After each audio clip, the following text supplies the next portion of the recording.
بيتي لحبي. صدق الله وصدق رسوله النبي الكريم ونحن على ذلك من الشاهدين والشاكرين والحمد لله رب العالمين.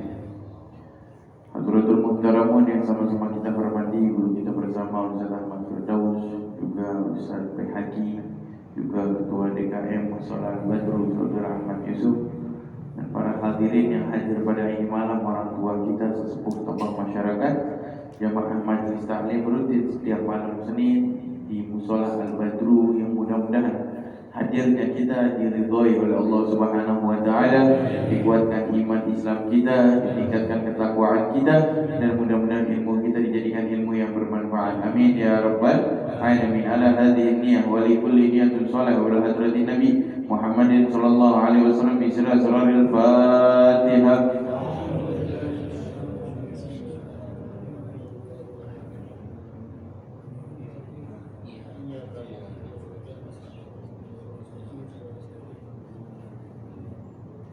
Alhamdulillah, puji syukur kita kehadirat Allah Subhanahu wa taala, yang khususnya pada ini malam kita masih diberikan nikmat Islam, nikmat iman, nikmat sehat wal afiat, dan juga nikmat panjang umur, sehingga kita bisa menghirup udara di bulan yang mulia, bulan kelahirannya Nabi Muhammad sallallahu alaihi wasallam, yang mana kita sekarang berada di tanggal 6 masuk 7 Rabiul Awal. Tanggal 6, kalau Masehinya 2 Oktober ya. Kalau Hijriahnya tanggal 6 Rabiul Awal, masuk 7. Rabiul Awal ini menjadi mulia karena di dalamnya ada kelahiran Nabi Muhammad sallallahu alaihi wasallam. Banyak orang dari umat Nabi Muhammad sallallahu alaihi wasallam bergembira. Kita berbicara yang bergembira saja, kita tidak usah berbicara yang tidak gembira.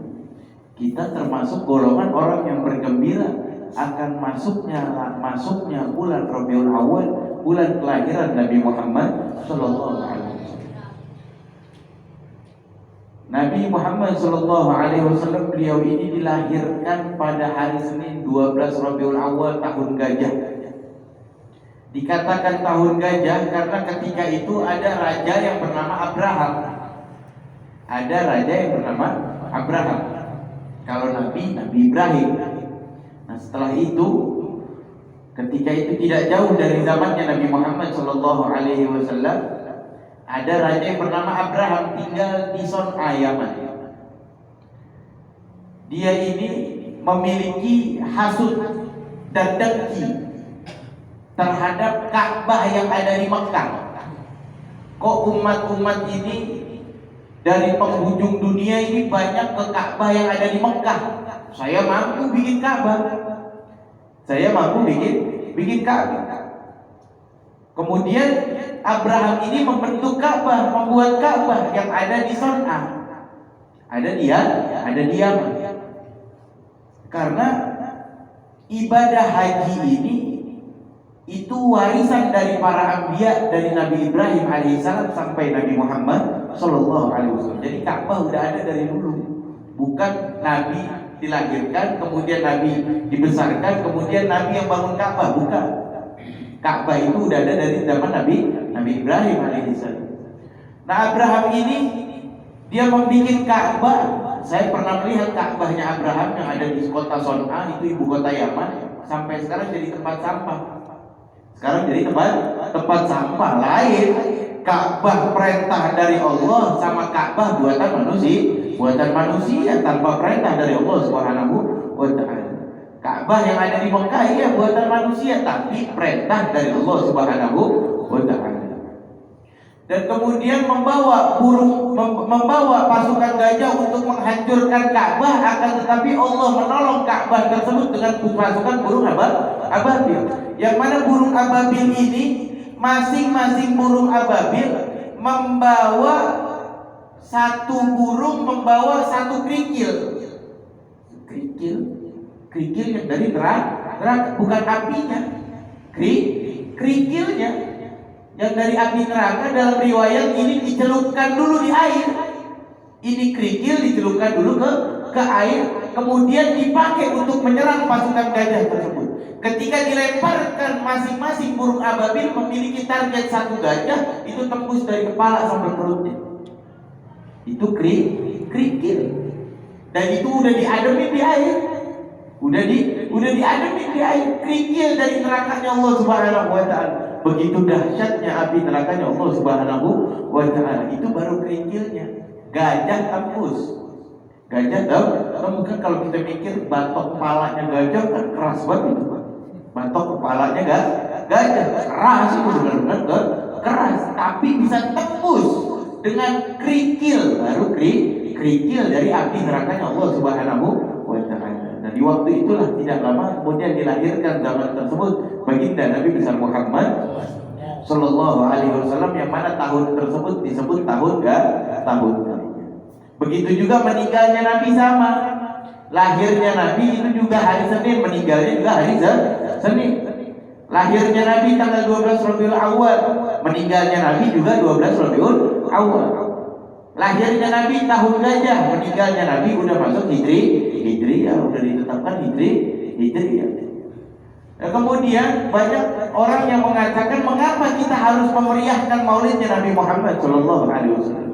Banyak itu pertanyaan. Bahkan ada yang bertanya kepada diri saya sendiri, yang bertanya, kok Nabi ini, Nabi Muhammad sallallahu alaihi wasallam ini kita peringati maulid, sedangkan para ulama, para habaib, para kiai kita memperingatinya ini haul. Ada pertanyaan seperti itu. Dan kemudian Al-Faqir menjelaskan, Nabi ini dilahirkan dalam keadaan memiliki manfaat rahmatan lil alamin. Manusia satu-satunya yang lahir dalam keadaan sudah ada manfaatnya. Manusia yang lahir dalam keadaan membawa rahmatan lil alamin. Maka dari itu wajib kita bergembira akan lahirnya Nabi Muhammad sallallahu alaihi wasallam. Tidak ada manusia itu yang lahir dalam keadaan aliman. Laisal mar'u yuladul aliman. Tidak ada manusia ini yang lahir dalam keadaan alim. Mau dia anak ustaz, mau dia anak kiai, mau dia anak habib. Mungkin anak habib darahnya darah habib, tapi tidak memiliki ilmu. Lahir dalam keadaan tidak memiliki ilmu. Tidak ada satupun manusia yang lahir dalam keadaan memiliki ilmu. Berarti manusia ketika dilahirkan oleh Allah Subhanahu wa taala melalui rahim ibunya itu dalam keadaan sama rata, dalam keadaan tidak memiliki derajat di hadapan Allah Subhanahu wa taala, sehingga yang pantas diperingati maulidnya yaitu maulidnya Nabi Muhammad sallallahu alaihi wasallam. Sedangkan para ulama, mereka orang belajar terlebih dahulu, mereka orang bermunajat terlebih dahulu, mereka orang mengenalkan diri kepada Allah, mereka orang selalu bertawasul kepada Allah, mereka orang menuntut ilmu yang banyak sehingga bermanfaatnya ketika di akhir hayatnya diperingatilah, memperingati haul. Seperti itu. Lain dengan baginda Nabi besar Muhammad sallallahu alaihi wasallam yang dari lahirnya sudah manfaat. Dari lahirnya sudah manfaat. Kita lihat ratusan ribu patung yang ada di Ka'bah runtuh. Ratusan ribu patung, baru lahirnya Nabi Muhammad sallallahu alaihi wasallam. Maka dari itu wajib kita bergembira, wajib kita senang akan masuknya bulan Rabiul Awal, bulannya baginda Nabi besar Muhammad sallallahu alaihi wasallam, yang sebentar lagi kita akan memasuki detik-detiknya. 12 Rabiul Awal, usahakan pada malam tersebut kalau memang ada di masjid, musholla yang membaca maulid, hadir. Usahakan kita kalau malam tersebut, malam 12, ada musholla, ada masjid, ada majlis taklim yang membaca maulid Nabi Muhammad sallallahu alaihi wasallam, usahakan hadir. Kalau tidak ada, kita udah dari tahu nih di Jakarta, se-Jakarta kagak ada misalnya. Tapi subhanallah Jakarta mah insya Allah kagak mungkin. Insya Allah kagak mungkin kalau kita cari se-Jakarta. Kita cari kampung kita kagak ada yang baca maulid. Kita di rumah kita membaca maulid bersama siapa? Anak istri kita. Anak istri kita. Agar apa? Agar kita menunjukkan kalau kita menjadi manusia yang bergembira akan lahirnya baginda Nabi besar Muhammad Sallallahu Alaihi Wasallam. Itu seperti itu. Jadi kita berada di bulan Rabiul Awal ini, jangan sampai kita tidak mendapatkan dan tidak mengambil kesempatan-kesempatan yang diberikan oleh Allah Subhanahu Wa Taala, khususnya untuk umatnya Nabi Muhammad Sallallahu Alaihi Wasallam. Bahkan bergembira saja kita bergembira kan itu menunjukkan tanda cinta, menunjukkan tanda cinta. Percuma kita mengatakan cinta kepada Nabi tapi tidak ada gembiranya, bohong itu bohong. Bahkan kalau kita sudah cinta saja, insya Allah cinta tersebut menjadi syafaat dari Nabi Muhammad Sallallahu Alaihi Wasallam. Amin ya rabbal alamin. Dan kita menggugurkan kewajiban kita bertabarruk, melanjutkan di dalam kitab Risalatul Jami'ah sampai dalam pembahasan ma'asil lisan, maksiat lisan, yang mana minggu lalu kita membahas ma'asil badan, maksiat tentang perut kita. Nah, selanjutnya kita membahas ini ma'asil lisan. Lisan kita harus kita jaga dari maksiat. Tuh, jadi bukan maksiat ini macam-macam. Ada mata kita maksiat. Mungkin minggu besok kita akan bahas tentang mata. Nah, kita akan membahas lisan. Di sini dikatakan wa ma'asil lisan katsiratu aidan. Adapun maksiat lisan juga banyak. Mislul ghibah wa hiya dzikruka akhokal muslim bima yakrahu wa in kunta shadiqan. Yang mana dikatakan maksiat lisan ini salah satunya yaitu ghibah. Apa itu ghibah? Ghibah ini membicarakan saudaramu sesama muslim, tetanggamu sesama muslim, biarpun yang engkau bicarakan ini benar. Tuh, makanya hati-hati. Kalau kita dalam keadaan berdua mencari solusi, membicarakan perkara tentang fulan misalkan, itu tidak menjadi ghibah, tidak menjadi ghibah. Tapi kalau 3 sampai 4 sampai 5 sampai 6 kita berkumpul membicarakan saudara kita, itu masuknya ghibah. In kunta shadiqan, walaupun kau ini dalam keadaan benar. Udah gak ada benarnya, udah ngomongin orang gak ada benarnya. Sekarang ngomongin orang malah jadi di TV. Zaman sekarang ngomongin orang di TV, dibikin acaranya kalau dulu cek dan dicek. Kalau dulu cek dan dicek, tuh raja gosip itu dosa. Telinga kita pun juga menjadi dosa yang mendengarkan, apalagi mencari. Di telinga mencari untuk orang yang ingin membicarakan tentang saudaranya sesama muslim. Itu dosa, itu maksiat. In kunta shadiqan, biarpun yang diliput beritanya, biarpun yang dibicarakan perkaranya perkara yang benar. Kalau kita membicarakan perkara yang benar itu menjadi ghibah. Kalau kita membicarakan perkara yang tidak benar itu menjadi fitnah. Udah gak ada benarnya, udah gak ada benar. Kita kalau membicarakan saudara kita yang sesama muslim yang sekiranya itu keburukan atau sekiranya itu akan menghadirkan kekecewaan dari orang tersebut, aib lah kita anggap aib seseorang. Kita harus menjaga aib saudara kita. Tugas kita di dunia itu selain ibadah kepada Allah Subhanahu Wa Taala, menjaga aib saudara kita. Emang ada orang hidup di tanpa aib? Tidak ada, kecuali baginda Nabi besar Muhammad Sallallahu Alaihi Wasallam. Nyata Nabi hidup tanpa aib. Nabi hidup tanpa aib. Kita semua memiliki aib, memiliki kekurangan. Bahkan di dalam syair Hasan bin Thabit pun dikatakan, ma ahsanu min kalam tarakatu aini wa ma ajmalu min kalam talidin nisa'u ulikta mubarra'an min kulli aibin ka'annaka qad khuliqta kama tasha'u. Tuh, yang lebih indah, lebih bagus dari engkau belum pernah aku lihat. Yang lebih elok dari engkau belum pernah dilahirkan oleh perempuan manapun. Khuliqta mubarra'an min kulli aibin, engkau ini diciptakan terlepas, bebas dari aib. Siapa? Baginda Nabi besar Muhammad Sallallahu Alaihi Wasallam. Nah, kita ini semua punya aib.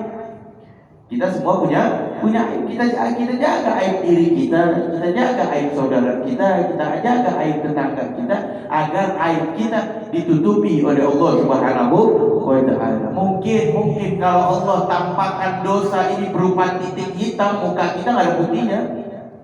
Mungkin kalau Allah tampakkan setiap dosa itu titik hitam, kayak apa? Kayak tai lalat gitu ya, titik kecil. Mungkin muka kita nggak ada titik putihnya, nggak ada. Saking banyaknya aib kita kepada Allah Subhanahu wa taala. Saking banyaknya dosa kita kepada Allah Subhanahu wa taala. Saking baiknya Allah menutupi kita semua, menutupi dosa kita, menutupi aib kita. Maka dari itu kita sesama muslim, sesama saudara kita, sesama tetangga kita harus saling menghargai dan kita menjaga aib sesama saudara muslim. Mislul ghibah, yaitu ghibah zikroka akhaka muslim bima yakrahu in kunta shadiqan, biarpun kau dalam keadaan benar, itu maksudnya ghibah. Wan namimah, dan juga mengadu domba. Kan mengadu domba itu pusatnya dari mulut. Enggak ada ngadu domba orang pakai mata, itu enggak ada. Pakai mata enggak ada. Ngadu domba pakai mulut. Tuh, ngadu domba pakai mulut. Kasih kabar ke A, ini perkara yang seperti ini. Kasih kabar ke B, perkaranya beda lagi. Kemudian A dan B ini menjadi ribut. Itu adu domba. Nah, dia kasih kabar ini tepuk tangan. Yang kasih kabar tepuk tangan. Itu ya yang menjadi dosa. Bahkan dikatakan oleh Nabi Muhammad SAW, la yadkhuluna jannah namam. Tidak akan, Nabi kalau udah mengucap tidak akan. Tidak akan masuk surga siapa yang di dalam dirinya ada sifat pengadu domba. Adu domba bukan kita beli domba terus domba kita adu, bukan. Manusia ini kita adu dengan perkara-perkara yang sekiranya akan menghadirkan kemarahan satu sama lain. Itu adu domba. Hati-hati. Kita selaku manusia itu diajarkan. Syariat ini diajarkan. Makanya Nabi mengatakan adabani rabbi fa ahsana ta'dibi. Allah yang mendidik aku adab sehingga aku mendapatkan sebaik-baiknya adab. Diajarkan seluruhnya. Buang air kecil aja kita diajarin, apalagi cara berbicara, apalagi cara bersosial, apalagi cara menyampaikan perkara. Itu seluruhnya diajarkan dalam syariatnya Nabi Muhammad sallallahu alaihi wasallam. Dan juga wal kadzdzab wasyatmu wasabbu wal la'n wa ghairiha. Juga seperti perkara-perkara bohong. Perkara-perkara bohong. Mungkin kita di dunia ini bisa bohong. Di dunia bisa bohong, tapi kalau di akhirat udah enggak bisa udah. Semua organ tubuh kita bersaksi kepada Allah Subhanahu wa taala. Seluruhnya bersaksi, mata kita bersaksi, kan sering kita sampaikan dalam surat Yasin itu udah jelas banget udah. Al-yawma nakhtimu ala afwahihim wa tukallimuna aydihim wa tashhadu arjuluhum bima kanu yaksibun. Itu tangan ngomong, kaki ngomong. Seluruh organ tubuh yang di dunia tidak bisa berbicara, di akhirat dipersilahkan berbicara di hadapan Allah Subhanahu wa taala. Di dunia kita masih bisa bohong dengan apa? Dengan lisan kita. Tapi ketika di akhirat tidak bisa kita berdusta di hadapan Allah Subhanahu wa taala. Itu seperti itu. Dan kemudian mencaci maki itu perkara-perkara yang tidak diajarkan oleh Nabi Muhammad sallallahu alaihi wasallam. Bahkan saking sabarnya Nabi Muhammad sallallahu alaihi wasallam ini, memang kita meniru Nabi mah sulit, kita manusia biasa. Kalau kita dikata-katain orang kan mulut kita juga bisa jawab. Mulut kita bisa jawab. Tapi kalau bisa kita menahan, subhanallah, itu sama meniru sifatnya Nabi Muhammad sallallahu alaihi wasallam. Di ujung Madinah ada, kita membahas sifat kemuliaan Nabi Muhammad sallallahu alaihi wasallam menjadi penutup. Di ujung Madinah ada orang Yahudi. Jadi di Madinah itu ketika Nabi hijrah nggak semuanya itu langsung umat Islam, enggak. Ada beberapa yang masih Yahudi. Ada ini umat Yahudi yang selalu mengatakan Muhammad gila, Muhammad gila, sampai kedengaran sampai sahabat-sahabatnya Nabi Muhammad sallallahu alaihi wasallam. Muhammad gila, Muhammad gila, Muhammad gila. Kemudian terdengar oleh Nabi Muhammad Shallallahu Alaihi Wasallam, ketika Nabi mendengar orang tersebut selalu mengatakan bahwasanya Nabi Muhammad Shallallahu Alaihi Wasallam ini orang gila, setiap pagi Nabi ngasih sarapan. Setiap pagi Nabi ngasih sarapan. Bahkan bukan hanya ngasih sarapan aja, ini yang ngatain Nabi ini orang buta. Yang ngatain Nabi ini orang buta, udah tua, giginya udah ompong, makan gandum pun gak bisa. Diemut dulu sama Nabi Muhammad SAW sampai gandumnya ini lembut, sampai jadi bubur di gandumnya, baru disuapin. Seperti itulah akhlak mulianya baginda Nabi besar Muhammad Sallallahu Alaihi Wasallam.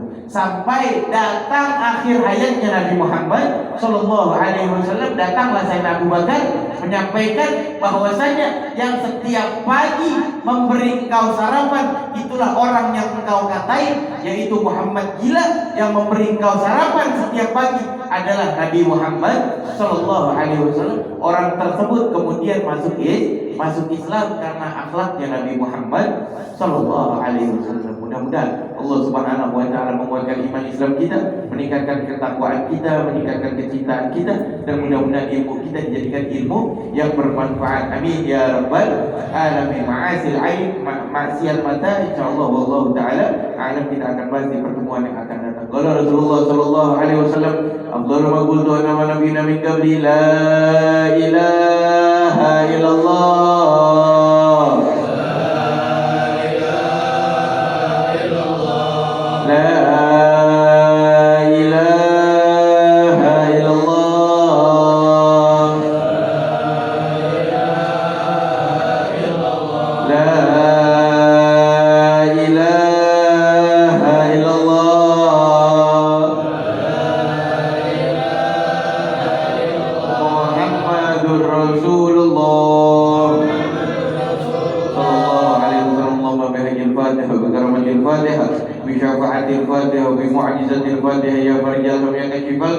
Ya man liabdihi yaghfir wa yarham ya rabbi bil mustafa baligh maqasidana wa ighfir lana ma madha ya wasi'al karami wa sallallahu ala sayyidina Muhammadin nabiyyi wa ala alihi wa sahbihi wa sallam walhamdulillahi rabbil alamin. Assalamualaikum warahmatullahi wabarakatuh.